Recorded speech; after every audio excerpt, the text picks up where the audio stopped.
I'm playing a separate part of against what they're playing. So that's fun. You mentioned that one word, practice, and let's talk a little bit about that. You mean if I take a lesson, I then have to practice afterwards? Yeah, you should. Okay. How often should you practice? Well, I I've been playing my instrument for 20 years now, and I still practice every day. How long do you practice? If I had the opportunity, I would practice for 4 hours. Really? But if I get in a good 40 minutes, I'm But it's something you should be doing on a regular basis if you're a performer. oh yeah, definitely. And Now, the thing is about practice is, and I tell this to my students too. You don't have to just practice this boring technique stuff out of your method book. I like to practice improvising. So a lot of times, if I sit down with an instrument, I just kind of go, and try to come up with something on the spot. now, do you also perform when you're not Hmm. with the what kind of music do you perform and with who? So I have a group in town. It's called In Flight, and we mostly perform as a trio, which is guitar, keyboards, and drums. Keyboardist Ian Taylor, who is also an instructor at Experience Music too, and he holds down bass lines on synthesizers, and he's kind of like a keyboard whiz. And then we got Mr. J Good on the drums. And what we do in the group is uh, mostly improvising too. And we don't write out set lists for shows. We just kind of get up on stage and look at each other, and someone starts, and there we go. Now, if somebody wants to come to your place, Experience Music, Billy, what kind of stuff, what kind of instruments can they learn?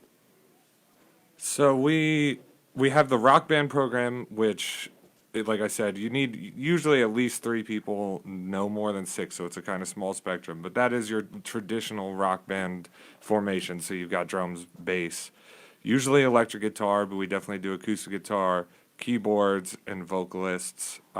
We've had horn players in and out with the bands, but the rock bands are usually your traditional, what came from the Beatles style of just drums, bass, guitar, all that stuff.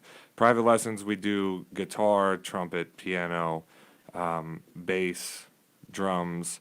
So we're up in that vein, but we offer lessons on everything.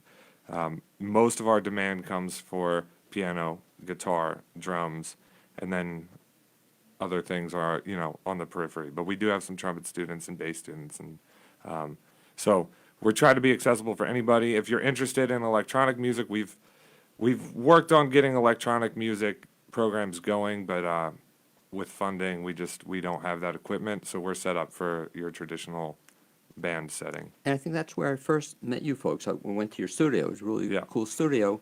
And I saw a rock group. What was the name of them again? That band, I believe, was the Seven Lemons. That was it. Oh yeah. And talk to me about the process. Do you ever help any groups form, or if they're missing one person, can you help them get somebody? Absolutely. So I think the Seven Lemons came to us They did, as yeah. as a fully formed band, and that is how some of our bands come, and that's the easiest because the parents usually know each other and they can coordinate carpools and all that stuff. So it's great when that happens. But if somebody reaches out to us and says, "Hey, I've got a kid. They are playing the bass, or they're playing the guitar, or they want to play the bass, or they want to play the guitar.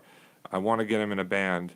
We put them on an ongoing list, and when we get enough people that kind of match up, you have to have a lot of stars have to align. You have to have an interest in the similar music. You got to be at the similar spot technically and knowledge-wise, and how we explain music to you, and then similar age, because we do have a wide spectrum. I mean, we've had as young as second grade and as old as high school, so we got to line up within a couple years. We just got a new band going 2 or 3 weeks ago that was kind of put together like that, from some private students and some people who had heard of us and some students who were with us and left and wanted to come back, and we pulled it together. So we do it both ways. Well, I was so impressed the time I went to your place, is that that's the first time I had ever seen that, kids other than just practicing in the garage would actually have somebody to work with. And talk a little bit about that process and the guy who was working with them. So the Seven Lemons work with Jack Victor, who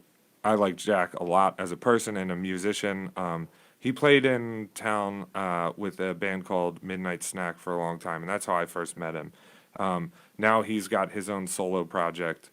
Well, I call it a solo project, but he's got a band with him. But it's a new project called Slow Packer, and he's a brilliant songwriter and singer, and he's just an all-around great guy. That aside, he works really well with kids, and he seems to have a really good relationship with all of his students. And I don't see his practices with the Seven Lemons, but something that they're doing in there is working because that band is getting better and better. And truly, our last concert that we did at Ambrose West, that band kind of blew everyone away. Just they're very creative, and their song forms are very mature. They're in their ability to structure a verse that goes into a chorus, that goes into a bridge, that goes into a chorus. It feels like a unit. And in songwriting, that can take years and years and years. I mean, you have to listen to a lot of music to really understand how to get that structure. And so they're moving along really well. And so we tried to, when we hire teachers and when we bring a teacher in, we try to avoid the word teacher. We want it to be more like a mentor situation and somebody, somebody who has more experience than you, either 20 years more experience or just a little bit more, just to kind of make sure you're on the right path and push you along, all for ideas. But the goal is that we help the band create a band, and they're actually a real band. They're not just a band when they come to our rehearsals. And I think Seven Lemons just crossed the line that we want all of our bands eventually to cross, where they're going out and playing shows without us. And talk a little bit about that process, Bryce, in terms of, are you working with a band right now? I am, and I've done some in the past too. Okay. And so it's probably exciting for you when you take them and then to see them grow and move over a period of time? Sure. And my band is pretty fresh, so they haven't even agreed on a name yet. That's the hardest part. It can be. And so is the goal they'll eventually perform? Yeah. Yeah, definitely, and hopefully they'll get on board with the experience music, student concerts.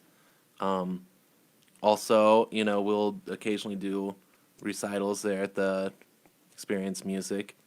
We're also going to be doing a youth open mic there, so that's going to be another opportunity for these kids to get in front of peers and family and give it a go, rock and roll. And as Billy mentioned, it was kind of cool that you actually they went to a venue. It was Ambrose West, and that's pretty exciting to perform there.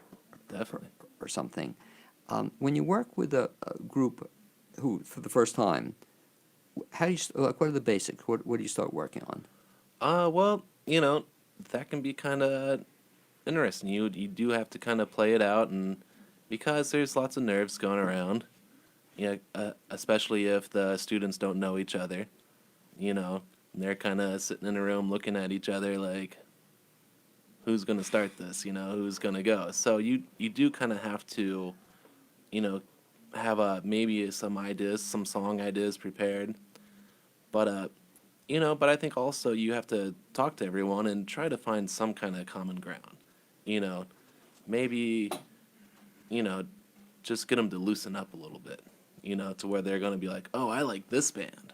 This is my favorite song, So I'm still waiting, and I'll be there for the Turtles. I'm waiting for what I say, arguably the greatest rock band of all time. The Turtles? Do you know the Turtles? Mm-hmm. Before your time, I'm wondering if somebody ever comes to you. Do they come to you with 50s and 60s and 70s music? Have you had that yet? No. It's interesting.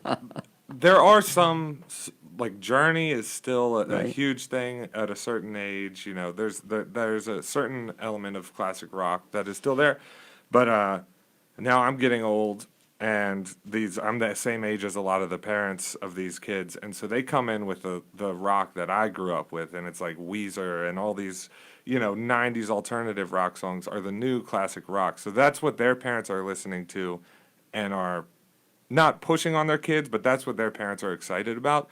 So when I was growing up, our parents were excited about Led Zeppelin and the 60s and 70s, and now it's late 80s, 90s is what these kids are. And I'm like, how did you even hear that song? Like, and it it finally clicked in my head that I'm old. Well, it's fine.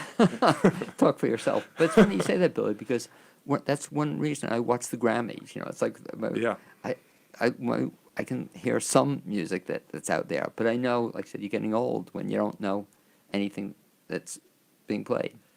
Yeah, and it's but what I'm saying I'm old because I do know it because it is like that is my foundational music was '90s alternative rock and stuff like that, and that's now what the kids are looking to as classic, and because that's what their parents are putting on the radio when they are listening to music for fun. But it would be interesting if somebody came to you and said they want to play not only classic rock, even oldies or something, but you've never seen it. I like to teach the song "Wild Thing" by the Okay, Drugs. right. It's a good 3 basic chords, and it's got you hitting one of the chords on and off. Great and example. It's a good lesson. How, But how old is that song? I mean, I don't know for sure. Probably early '60s. Right. you Wow, know? that's a good point. Yeah. And but I like to, and I'll have my computer, some of the technology. It's easy to pull these things up and let the kids see it for themselves. We can pull up the Trogs, and it's black and white, and they're on Ed Sullivan or something playing this song. And Well, my specialty was tequila. I could do one word song. I'm good with that. I can memorize the Yeah. words to that. Well, tell a story about the Seven Lemons. Is that the name of Yeah, the group? that's- They told a story to me. It was very sweet. That at one of the kids' bar mitzvah, they played one of the songs they played. I don't know if you heard about it, but it was the father's favorite song. It was the father's favorite group. They surprised him with playing that song, which I thought was really cool. That's amazing. I mean, yeah, to watch your kids really start to get it and be able to make music and express themselves. I mean, that's got to be a pretty cool bar mitzvah right there. Yeah, can you imagine? But just they Yeah. played the regular group played, but then they just They that did a one tribute, song. yeah. What about also, Bryce? Part of the process seems to be that some of them write their own music, or do you encourage them Yeah. writing their own music? definitely. Can they do that, or can they play classic rock kind Uh, of thing? I have a student right now who comes in with different riffs or progressions that he's working on, and I encourage it, and I'll be like, yeah, keep that going, and I'll jam along with it, and I'll say stuff like, oh, do you have a second part to it? And that can set up a lesson, like, okay, well, how do we know where to go? What's another chord that works with these chords, kind of thing. So that really sets you up for a good lesson. I mean, that's pretty impressive too. If a kid can come up with their own music, Definitely. do they have to when they take lessons with either of you two? Do they have to be able to read music, or what's the background they need to bring? Piano is really natural to learn how to read while you're playing piano. I think it doesn't make sense to do it in another way for piano. There are ways to teach, how to build your triads and diatonic chords and learning songs by ear, but on piano, reading music makes a lot of sense. And we offer classical music lessons, and if depending on your genre, you absolutely have to read. I personally think most musicians should read. It just makes life much easier. No matter what genre of music you're playing, communication between people is much easier if you can read. It's a language. Yeah, it's a language, and I'll teach somebody how to read just a simple little Mary Had a Little Lamb, and they're like, why don't they just write E D C D E E E? Well, just write the letter. And I really try to explain to them, if it was easier to do it that way, we would do it that way. It's not complicated just to be complicated. And if I had to draw a picture of a basketball and show you, like with a cartoon, like go throw this bat, like if I had to explain everything through pictures, it would be way more difficult than if you just learned how to read, go shoot the basket in the hoop. If you learn that language. But if you look at just the scribbles that are letters of our language and you don't know that language, it's going to be overwhelming and confusing. But I promise that's the best way and the most efficient way to do it. And how do you get a kid to learn how to read music? Well, And there are method books that are gonna be very helpful. Uh, but I find the easiest way to get a kid to do it is is to find ways to kind of blend it with songs that they know or songs they like. So I still use the Mel Bay Method 1 guitar book that's, been around for decades. And you're learning Twinkle Little Star in it, you know. But maybe we can find a way to pick a pop or rock song they like and pick out the melody in it, and we can use this same technique, these same notes, all of this, it all kind of blends together. And you can split up a lesson. You can work on out of the book for 15 minutes, and you can work on, a song they heard on the radio for 15 minutes. Well, what you're saying segues into the last thing I wanted to ask you guys about, and that's something else you're now doing at Experience Music, but you're having something called, what's a master class? Mm-hmm. And what's the idea behind the master class? So a master class is, it's kind of like, I'd imagine it's kind of like sitting in for a class at a university or something. And it's kind of like a seminar, so it's not a workshop. There's a difference between a master class and a workshop. So a workshop is everyone's bringing their instrument, everyone's sitting around with guitars trying to play along. With a master class, you're there, you're watching. It's similar to a performance, or the whole TED Talk, which is very popular. It's kind of similar to one of those. So in a master class, they're going to be going through different techniques that they use, and telling stories, and maybe how just different ways that they've gotten to be the musician they are. And I know, Billy, you've had this going to be the second one coming up. You want to talk Correct. a little bit about both of them, and then I'd like to play a little bit of what people are going to hear. Yeah. Yeah, so when we moved into the new space, we wanted to fill it up with music in a lot of ways. We had the lessons program going, we opened up the rehearsal space, and we didn't have a lot of stuff going on the weekends. And Bryce had this idea for a masterclass program. And, in the Asheville area, we have some of truly the best instrumentalists and musicians in the world that happen to live around here. And we wanted to put that resource to use, and we thought people had knowledge that is valuable to people. So we had Jeff Sipe, who is a world-class drummer. He's played with, can you go down Jeff Sipe's, his Yeah. resume is deep. Colonel Bruce and the Aquarium Rescue Unit. That's what a lot of people know him from. The Jimmy Herring Band, Susan Tedeschi. The list goes on with just great musicians. You can see him performing around Asheville on a regular basis in a group called Kaizen, which features Mike Barnes, who's going to be our guitarist for our master class this weekend. And let's talk a little bit about that one. So you have one coming up. When is it? What day? This Saturday, At what time? February 1st, 3 o'clock. And that's going to be at Experience Works? Experience Music, yeah. Music, excuse me. And if people want to get more information about that, what's the best bet? So we do have a website, experiencemusicavl.com. And so they can We check are it out. on social medias too. Okay. And let's talk about then, because I'd like to hear a little of his music. He's going to be doing this class. And how many people can you fit in there?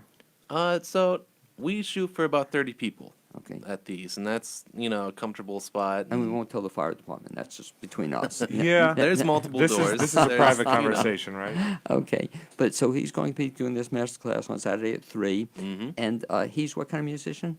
So he's a guitarist, Okay. and he's, definitely into the jazz fusion side and funk guitar kind of stuff, blues for sure. But he's been teaching at the Musicians Workshop here in Asheville since 1977. He's also, also teaches at UNCA in their guitar program too. So a guy who's very deep into education, and I'm excited. And how long is this class? So it'll go for an hour. The class goes from 3 to 4, and we got a half hour afterwards. Right. It's kind of like a meet and greet. We're probably going to get some pizzas, and we want just people talking. Great Everything idea. guitar. Give us a little bit of what we're going to hear. Yeah. If we come. You want me just to play it on this? Yeah, play it on that, and I think we'll move the mic closer to that. We're going to try to see if this works high-tech here. We're going to see if we get some of his music going. So this is the track of Mike Barnes playing with the band Government Mule, which features Warren Haynes, and this also has the guitar player John Schofield on it too.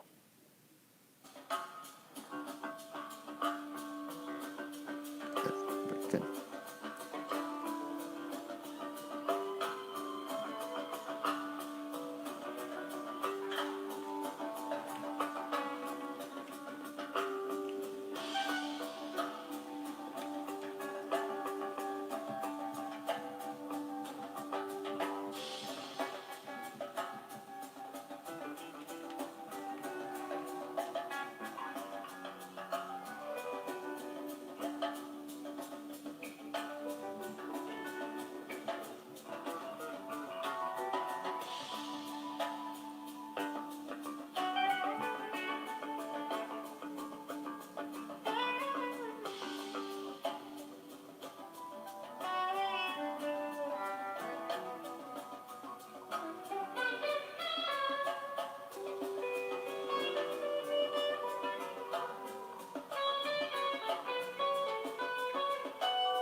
And Bryce, if I can cut in there just a second here. So it's kind of cool. So if people come on Saturday, they're going to actually hear this person who was on that music they heard. It's going to be kind of like a mini concert. Yeah, well, it's more of a lesson, But he will be guitar in hand, and he'll be demonstrating his techniques and styles that he uses. Who should be coming to this? Anyone who's interested in being a better guitar player should come to this. Don't let the term master class fool you. Okay, you don't have to be a master guitar player to come and get something out of this. You're coming to learn from someone who's a masterful guitar player. And any age can come to this? Yeah, definitely, and Of course, yeah. and any age, and there might be things that he'll talk about that are more advanced. He'll talk about things that aren't so advanced. But the thing is, it's inspiring to go and learn and listen and watch someone. Very exciting.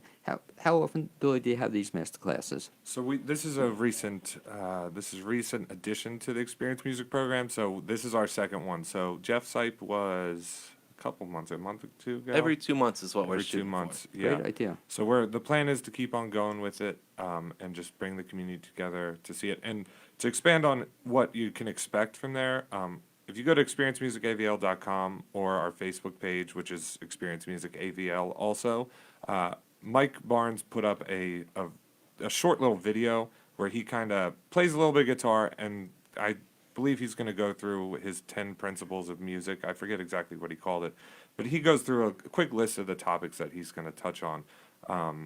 So if you are interested in the specifics of what he's going to talk about, to see if it's something that, because I do play a little guitar, but I'm not a master guitarist by any stretch. But I believe I could apply the concepts he's talking about. I think would apply to me playing trumpet and me playing piano and me singing. I do believe it could be really helpful for anybody who's interested in music. Great. I'd like to thank you, Billy Litz, for coming on board this first half hour of the Blainesville Show. Also to Bryce Robertson. And keep in touch because, again, I'm thinking out loud. that especially if you have any acoustic bands or something like that. Do you ever work with acoustic bands? Every band can play So acoustic. I'm just saying, keep in mind, because we could somehow bring them down here or mini concert or That come would be back to your great. place. We'd love to do it. And we had fun with the one group. So keep up the good work, good stuff. Thanks, Blaine. Thanks so And much, Blaine. as you guys work your way out, I'd like to have next guest come in, and I'll mention just a couple of things about the show. So thanks for coming on board. Thank I'd like you. to mention that support for this show and WPVM is underwritten by the Grail Movie House, Asheville's alternative cinema. The Grail Movie House is an independent, locally owned 3-screen cinema located in downtown Asheville. For current features, visit the Grail website at grailmoviehouse.com or the Grail's social media pages. As our next guest works her way into the studio, I'd like to mention a couple of upcoming things happening in the Asheville area. And I have this information somewhere. Yeah. At Hart, they have a small studio outside the main studio. It's part of the 2020 Fichter Studio season. They really do good stuff up at Hart. And January 24th to 26th, we missed it, so we're going to talk about the next show. And it's going to be Gruesome Playground Injuries, February 7th to 9th, with a snow date, a holdover date the following weekend. That's going to be at Hart Theater in Waynesville. Good stuff. It's going to be a really good show. In addition, there's another show I'd like to talk about, and that is Sublime Theater presents the world premiere of God Night, Troublemaker, by Peter Lundblad, directed by Rachel McCrane. I believe Rachel is going to be a guest on next week's show. That's going to take place February 13th to the 15th and 20th to the 22nd at the BB Theater. It's next my pleasure to introduce another theater friend, and she is Janice Bertucci Schreiber. And Janice, welcome aboard. Okay, hi. Okay, and Janice really helped me out on a very short notice. I spoke to her about this last night, put the show together. And Janice, you can also wave to all your fans and friends in Facebook. Hi. Okay, all your many fans and friends. And Janice is like a really amazing individual in that she's done a bit of everything. And we're going to talk, Janice, a little bit about your teaching thing you're doing now. But before you became a teacher, you were actually a performer. Is that correct? That is correct. Okay, when did you Yes. start?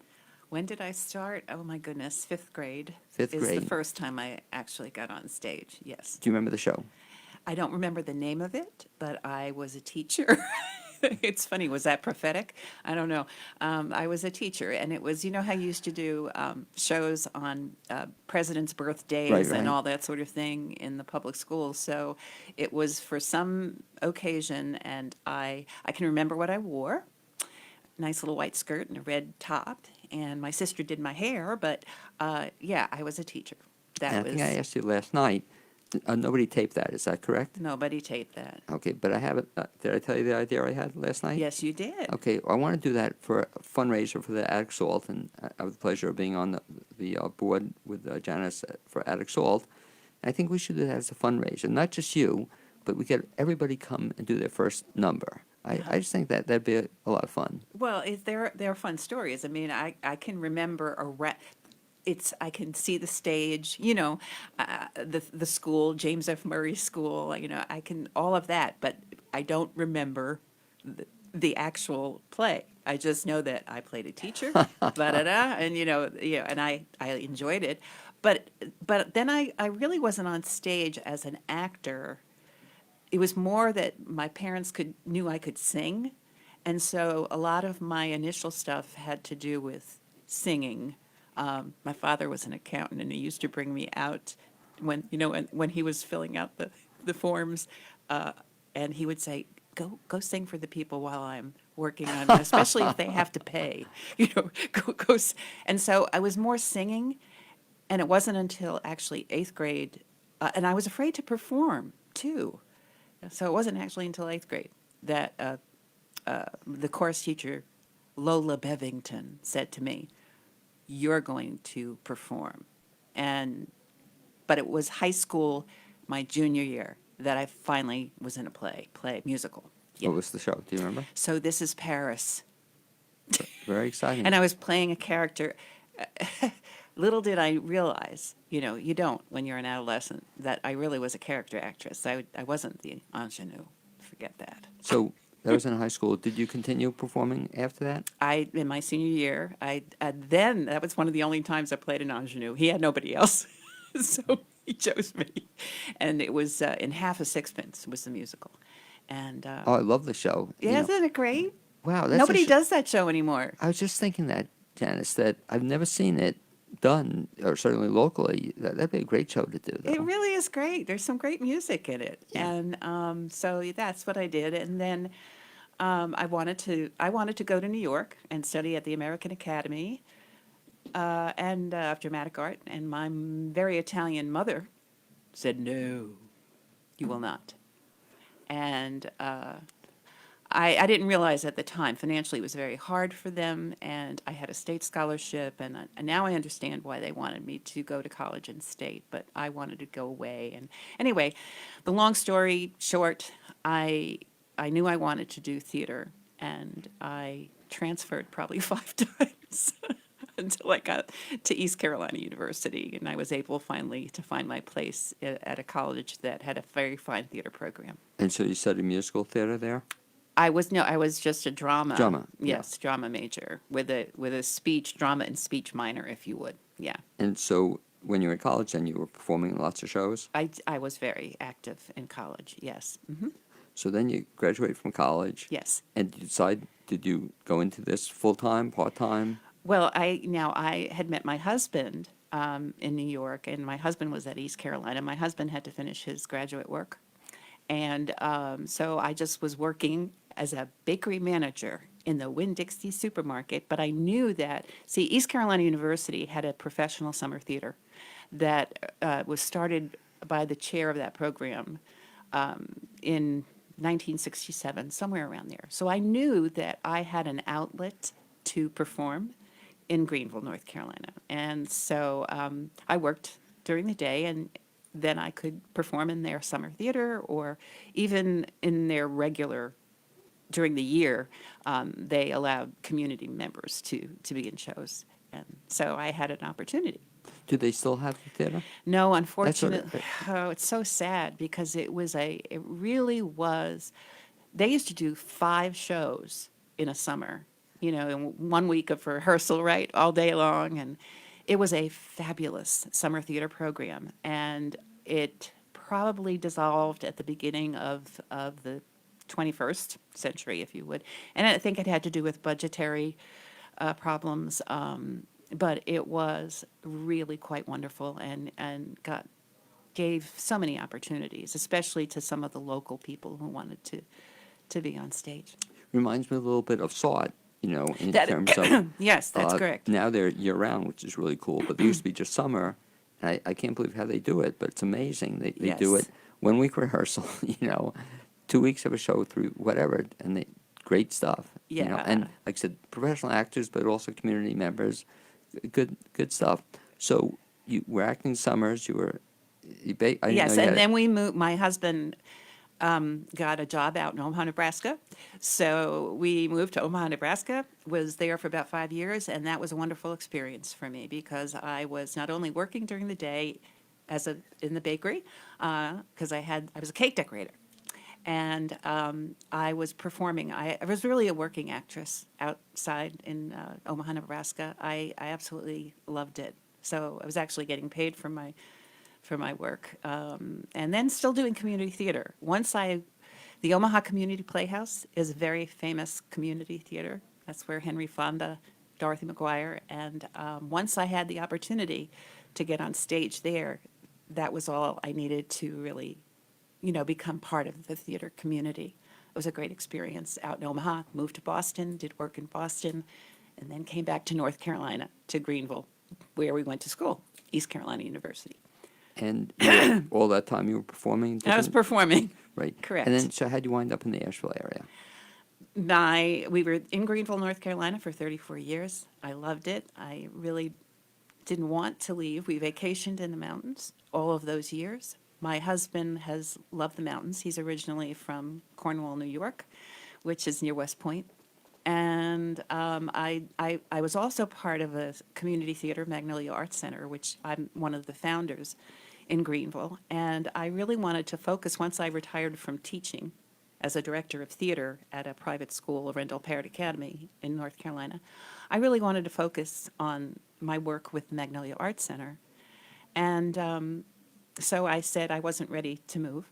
But then finally, I said, okay, we just need to go to a place in the mountains that has enough theater for me. And that's how we ended up here. We've only been here 2 years. I was going to say, but there have been quite some 2 years. You know, within 2 years, you certainly found theater. And as you said, that's one of the great things, I think, about the Asheville area, and I loved about it. If you want to find theater, you're going to find it in Yes. Asheville. I mean, just so many theaters and so many Yes. different groups. And so within a very short period of time, you just kind of got very quickly involved in the Asheville theater scene.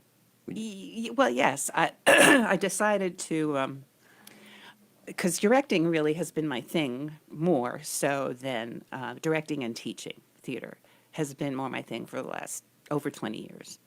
And but I decided once I got to Asheville that I was going to start with acting, that was going to be the way I got in the scene, if you will.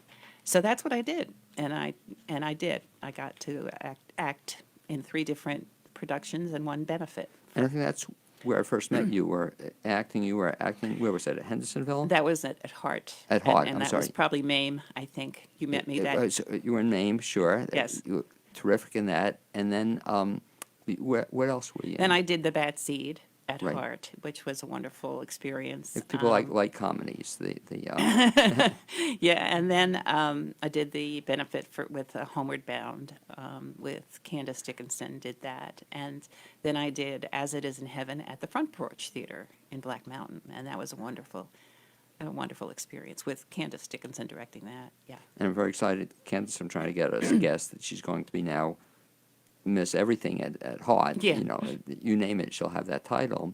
But it also, I guess, now moves into your other passion, your interest. You have a bunch of them, but both. Well, let's talk about directing now. So that Okay. I'm very excited. You were telling me last night that you're now going to be doing some directing in this Yeah. area. Yes, I'm so excited because I do love it much more than I love acting now in my life. I ask people that question: acting or directing? Do you have a preference? Directing now. Oh, Most directors tell me that. Why do you think that's so? I think maybe it all stems from the whole teaching realm, that when I was asked to teach at East Carolina by the chair who started that wonderful summer theater, and I said, "You got to be kidding me. I'm not going to teach. What are you, crazy?" But he believed in me. And so I got into teaching. But teaching in so many ways is performance related. And what I discovered the first semester that I taught, and I taught a voice and diction class, was what I could see in terms of the change in a student who was absolutely terrified to get up and deliver speech, that how you could affect their lives. And I think with directing, I think the difference is that you take your creativity, your piece, and you get these folks in front of you, and that you actually can, something happens up on that stage, and you're helping to guide them to that place. And I love that more than I love being up there and hearing the applause at the end. I don't need that anymore. What's also very exciting that, very quickly now you're getting into the directing scene in Asheville. I mean, not quickly, 2 years, whatever, but you told me that you have a couple of upcoming things. One is coming up pretty Yes. soon, and that's what? That's at Asheville Community Theater in their youth ed program, and I'll be directing. My voice is doing crazy things this morning. Peter Pan Jr. I'm so excited. I can't wait. Chanda Calentine I interviewed with her when I really first got here, which led me to my partnership with Julie Wharton for Ovation, which I know we're going to talk about that. But so I'm so excited to do it. That will be the end of February, and it goes up May 1st, 2nd, and 3rd. And then after that, I'll start working on getting ready for To Kill a Mockingbird at Hendersonville Community Theater. Now, talk about junior theater productions, and specifically the one Peter Pan Jr. What's the idea behind the junior production? Well, I think it's just this way. How do we introduce kids? I mean, these kids are from 7 to, I think, 13 years old that will be in the production. And this is my first experience, and it's a very quick process. You know, you only meet with those kids twice a week in rehearsal for about an hour and a half. So it's all, I'm new to the process. I'm going to be learning. But I think it's really, you know, you're developing, how do I say it? I was on the board of the North Carolina Theater Conference, which I highly recommend anybody to be part of. And they talked to us about, you know, building an ecosystem of artists. And so I think with a youth education program, I think a youth education program is vital for any theater. And to develop our future artists, advocates, that's how you build your ecosystem. And, you know, for so many kids, the arts becomes the place where they feel accepted and they can just be themselves. And that's a great thing. And what's, I think, really great, too, is what ACT does in terms of these programs for kids. I mean, they get big turnouts, and they get a lot of kids interested, and it must be exciting when you work with somebody young, like even when you were teaching, to see somebody grow or, you know, to become a performer or want to become a performer. That must be pretty cool. It's great. And, you know, I think about how now in the 21st century, and they say, well, kids have to learn 21st century skills, right? Well, the arts are doing that consistently. And that's why we get all upset about the arts being removed. You know, low man on the totem pole sometimes, and arts getting taken out of programs. And hopefully it's still got to change. There's not enough happening. But critical thinking and collaboration, cooperation, all of that is being taught in the arts.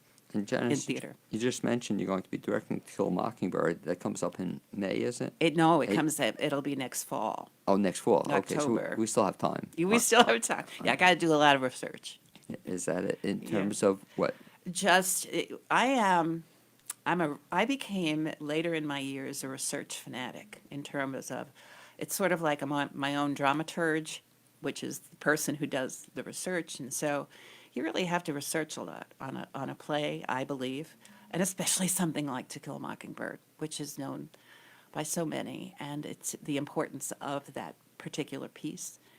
And so, yeah, I have to spend a good deal of time in just looking at it, you know, in terms of other productions, how other people view it, reading the book, reading the play over and over and over again. Yeah. So, yes, I'll be busy. And you're telling me that I'm really looking forward to the show. This is going to be a little bit different than the Broadway production. Is that correct? Because the Broadway production is a new version that was written by Aaron Sorkin. So, yes, it's another version. Yes. Question. I assume way back when you read the book, To Kill a Mockingbird. at Years some point in ago, time. but I have to read it all over again. I have no interest, based on what I've read, to read the follow-up to it. You know. Yes, her new one. Have you read that? No, I have not. You know, and a lot of people say it's hard to beat To Kill a Mockingbird. Mm-hmm. In addition to these directing opportunities, you also now are back to teaching. You know, I guess Yes. once a teacher, you're always Once a teacher, always a teacher. And you told me about it last night. I was just getting a kick out of it. First of all, the name of the course, if they take it with you, is what? Is adults acting up. I love it. How'd you come up with that? Well, actually, at my old theater, Magnolia Arts Center, I started it there. Seniors Acting Out is what the title was then. And we did had that title for a while here. And it was only because years ago I was exposed to this new movement in theater as far as senior citizens. Some of us don't like that title, but that theater was really developing. Of course, here in Asheville, you've got the Autumn Players that do their Readers Theater Showcase. So I made it my business to bring that to this theater in Greenville, North Carolina. So I started that class in Greenville, North Carolina. It was very successful.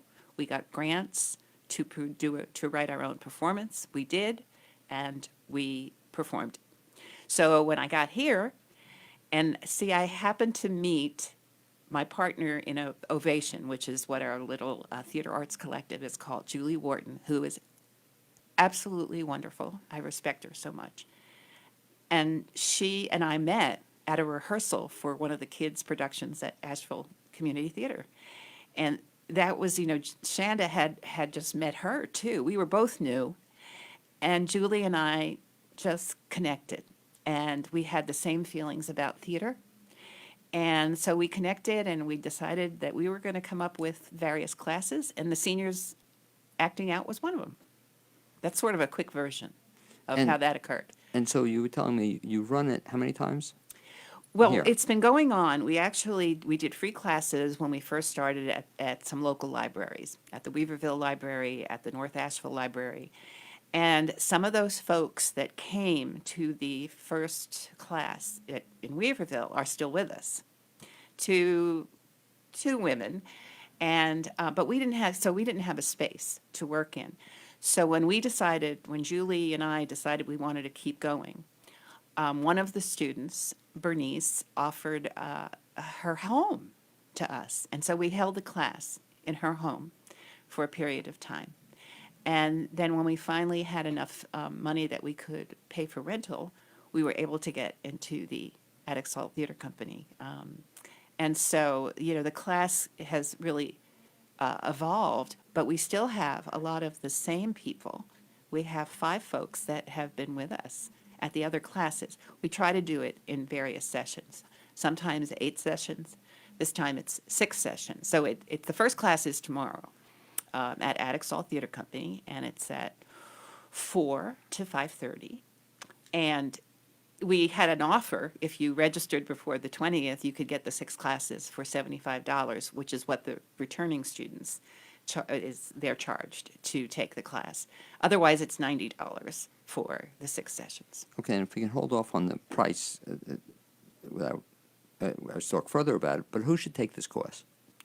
Seniors who just want to expand their horizons, not seniors, because a lot of folks don't like to use that word, but when you retire, you don't have to just sit back, and there may be some fun classes out there that will really just get your creative juices going, and will even build your self-confidence. One of the members talks about how this has really helped her to feel good about herself. It's fun, and she eventually brought her husband to the class. And he's taking it also? And he's taking it also, and he loves it. He just loves it. And he recently had some open heart surgery, but he's going to come back with us. And so I just think that it's a way.